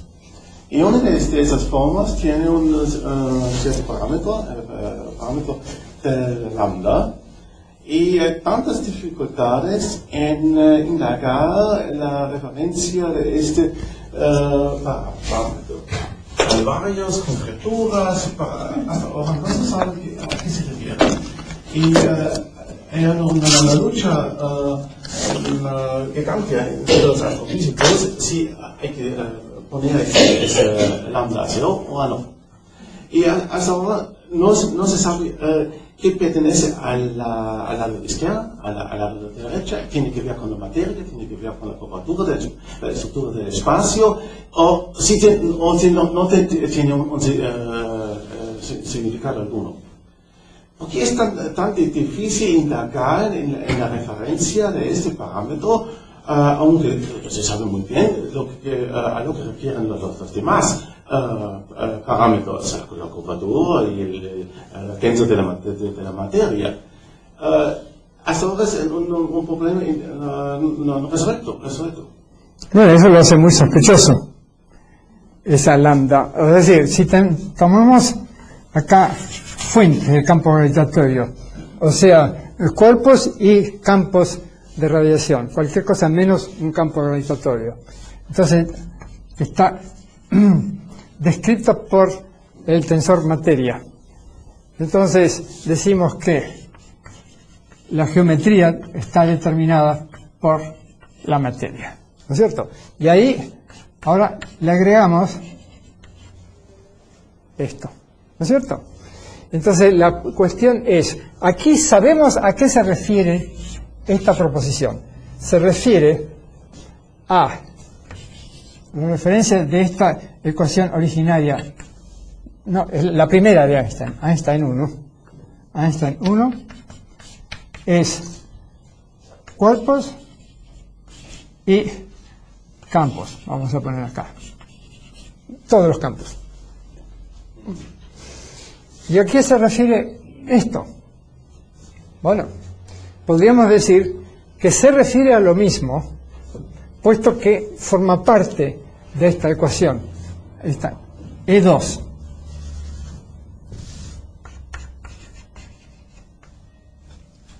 E2.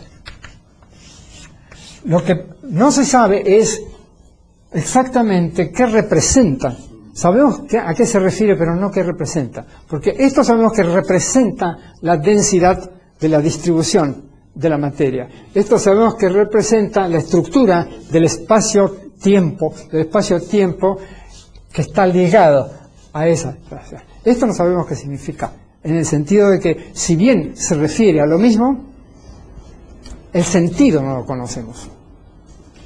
Realmente tiene un sentido, el sentido de la curvatura. En la interpretación original de centímetros. Sí, es verdad. Menos 2. Elevado menos 2 en la curvatura. Pero ahora hay interpretaciones de este tipo que es la masa energía del vacío. Del vacío. Ajá. Del vacío, claro. Sí, sí. Pero es tan difícil sí. ¿A qué se refiere? Que representa que hasta ahora es desconocido. Sí. La semántica de las ecuaciones totales. Sí. Bueno, hubo un caso un poco más sencillo que se resolvió, diferente. El caso de la teoría de Yukawa de los mesones. Se creyó que inicialmente que se refería o que describían bien a los mesones mu, y después resultó que se referían a los mesones pi. Entonces hubo un cambio de referentes ahí. Ahí no fue demasiado difícil, se tardaron 15 o 20 años y el problema se resolvió, ¿no? Y acá, bueno, no está resuelto, es el problema no resuelto todavía. Pero tal vez alguna consideración semántica, buscando entonces precisar el sentido y precisar el referente, tal vez algún análisis de este tipo sirva. No sé. Pero en realidad es una constante, no es lambda. Lambda mu no. Es una constante. Una constante que se hace una multiplicación métrica. Con esto. Lambda Acá. multiplicada por qué minuto. Por esta. Sí. Ajá. Entonces es una constante propiamente. Sí, claro.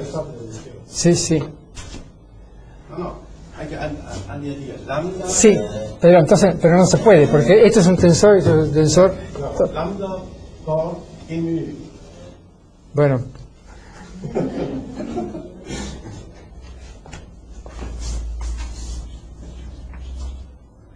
R, sí.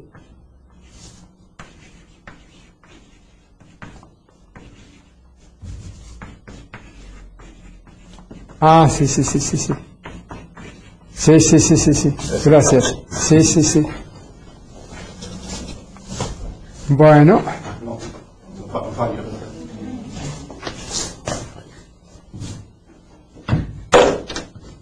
Sí, sí, ok. Bueno.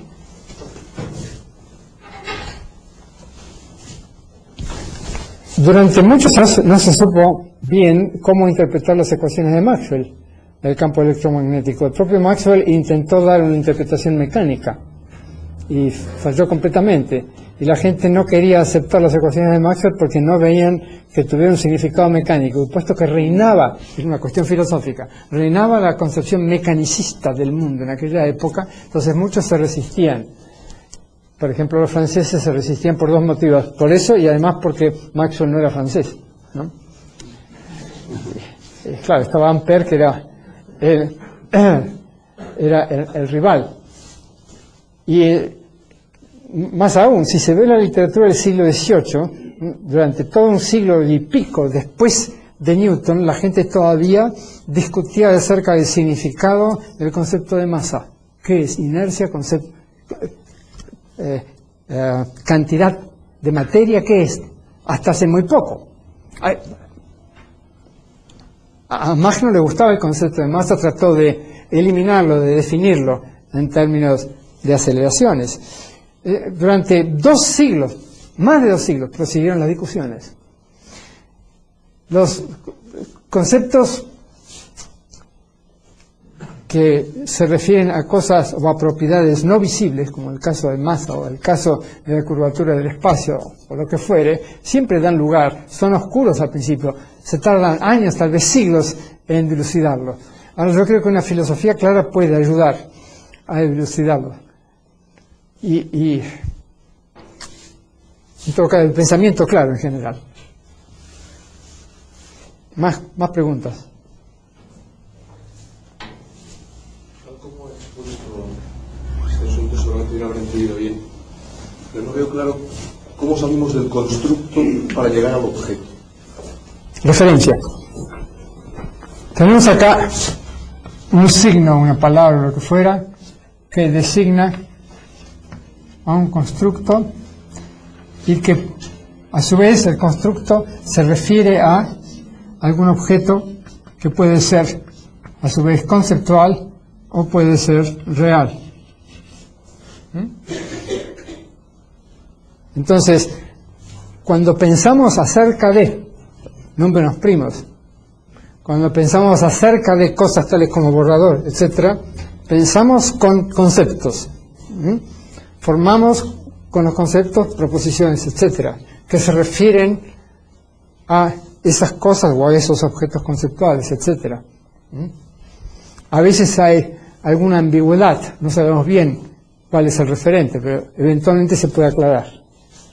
Sí, objetos conceptuales no hay problema. Sí. Pero objetos reales es un poquito más difícil. No. Sobre todo porque, claro, por ejemplo, antes ha puesto aquí el ejemplo del Ulfón, ¿no? En el que no sabemos la extensión, pero afirmamos que tiene referente. Sí. Pero en ese caso, si no conocemos ninguno de sus casos, podríamos pensar que el referente sigue siendo el constructo. No, pero podemos decir lo siguiente, puesto que la teoría determina el sentido del concepto Bernoulli, diciendo, por ejemplo, que tiene una carga eléctrica nula, que tiene una masa nula, que tiene spin 1, etcétera, etcétera, helicidad 1, etcétera, etcétera, que interactúa débilmente con las ondas gravitatorias, etcétera, etcétera. Podemos buscarlo, tenemos manera de buscarlo y eventualmente encontrarlo. Podemos hacer todo un plan de investigación, diseñar un experimento para observarlo, ¿no? Pero el caso más claro, por supuesto, es el que usted acaba de decir. Si un constructo se refiere a otros constructos, no hay problema. Por ejemplo, ¿a qué se refiere la teoría de conjuntos? A conjuntos. ¿A qué se refiere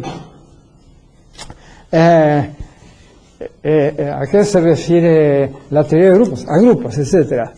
Eso es evidente. Sin embargo, a propósito de eso, yo tarde me voy a referir a ciertos sociólogos de la ciencia que dicen, no, todos los conceptos matemáticos se refieren a cuestiones políticas. Todos están repletos de cuestiones políticas o sociales.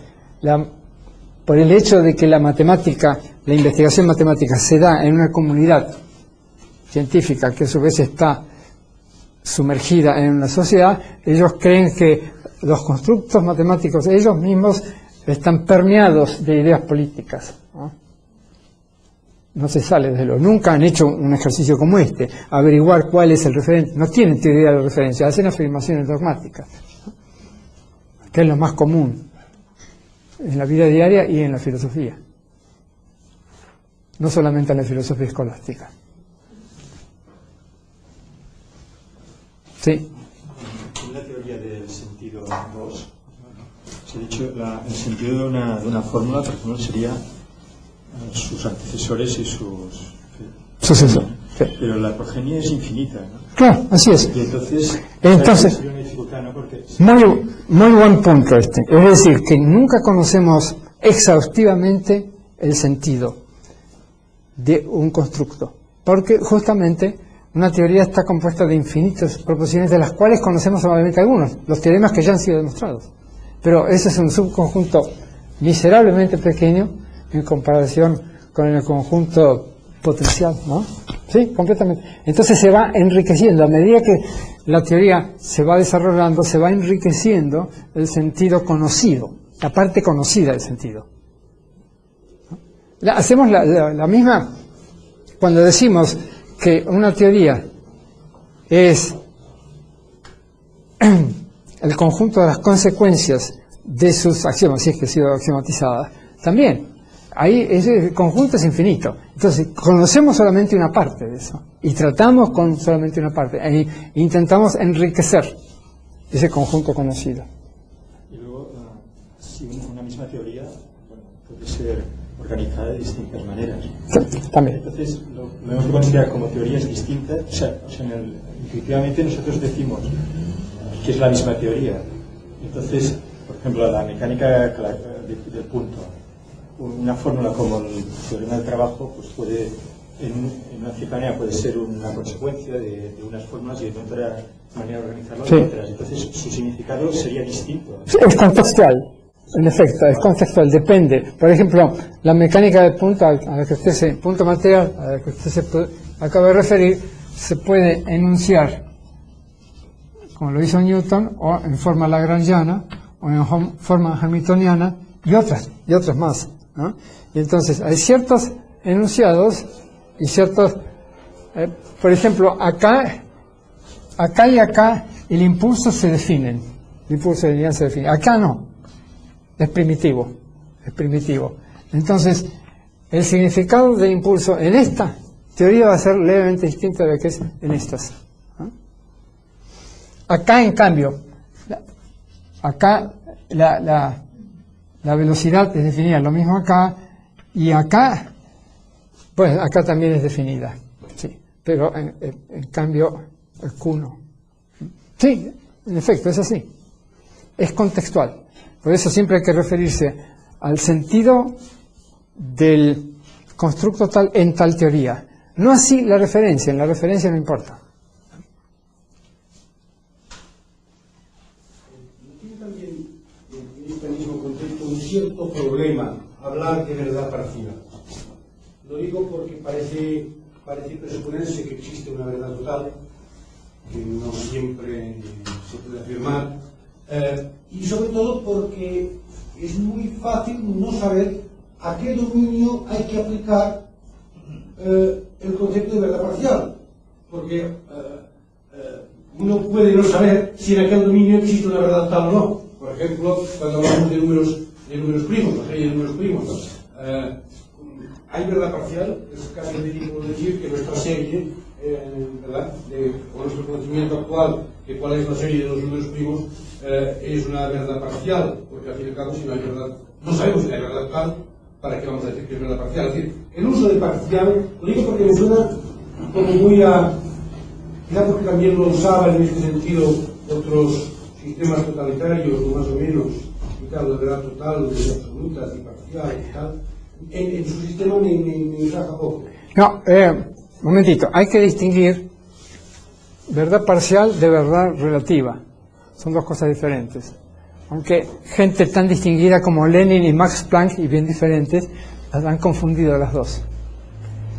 Cuando Max Planck en un libro muy lindo, cuyo título no recuerdo en este momento, publicado en el 33, decía que se va por verdades relativas hacia la verdad absoluta, lo que quería decir que de verdad parcial en verdad parcial más aproximada se alcanza eventualmente o se tiende a la verdad total, verdad completa, ¿no? Esa es la esperanza de todo científico. Es uno de los supuestos gnoseológicos de la investigación científica, es decir que Pero no hay que ser dado, necesariamente extensionalista. no tiene nada que ver. No, demos un ejemplo. Supongamos que yo no he contado cuánta gente hay acá, pero sí, a ojo de buen cubero digo, hay 40 personas.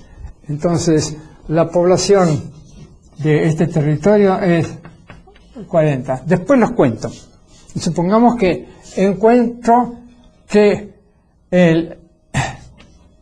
esta es la primera aproximación. La segunda, los cuento y encuentro, por ejemplo, 35. Pero me he dado vuelta y mientras yo contaba o mientras yo escribía, uno se escapó.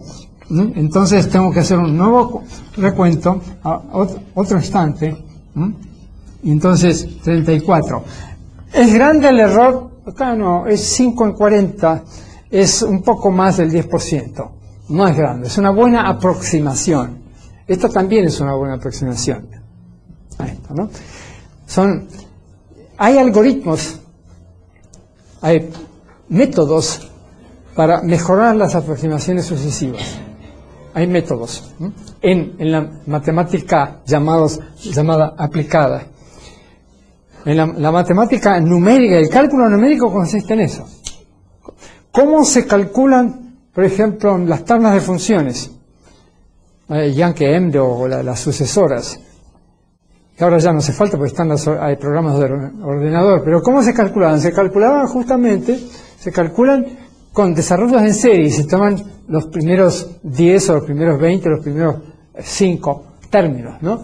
Y el que quiera más, pues, hace el cálculo él mismo, ¿no? Encuentra una aproximación mejor. No, el concepto de verdad parcial es esencial en las ciencias y en las técnicas. Y esto me recuerda, en Texas durante más de un siglo, el código, no sé cuál de los códigos de Texas, establecía por ley que el valor de pi era igual a 314. Por ley. Los legisladores norteamericanos ya precozmente mostraron su sabiduría.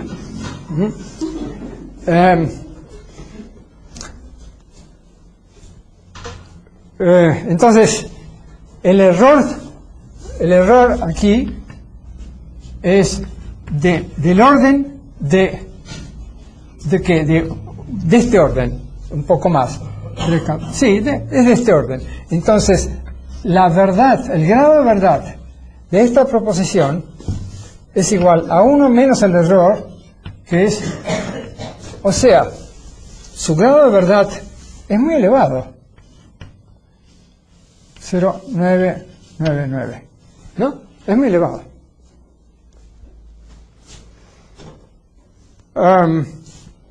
Ahora, verdad relativa es otra cosa. Verdad relativa, cuando algo es relativo, siempre es relativo a algo, naturalmente. En el caso de proposiciones es relativo a un contexto, a una teoría, por ejemplo. Cuando se dice, por ejemplo, que el teorema de Pitágoras es relativo a, o la verdad del teorema de Pitágoras es relativa a la geometría euclídea del plano, pero no de la esfera. En una esfera no vale. Entonces, para una esfera necesitamos generalizar el teorema y se lo generaliza, ¿no? Pero entonces el concepto de verdad parcial sería subsidiario del de verdad relativa. No, independientes. Son dos conceptos independientes. Verdad relativa, P es verdadero respecto de T, y esto es totalmente verdadero, o en T, o en el contexto T. Es totalmente verdadero en este contexto. Pero esta misma proposición que es verdadera en este contexto es parcialmente verdadera respecto de los hechos. Tomemos un teorema de la mecánica clásica, por ejemplo. Ese teorema se deduce correctamente de los axiomas de la mecánica clásica, entonces es verdadero en o respecto de esa teoría, pero para grandes velocidades o para muy pequeñas masas es falso respecto de los hechos, ¿no? Entonces una verdad aproximada es parcial solamente respecto a los hechos, ¿no? Entonces puede ser, pero entonces este es el concepto de relatividad de la verdad y este es el concepto de parcialidad o grado de error, ¿no?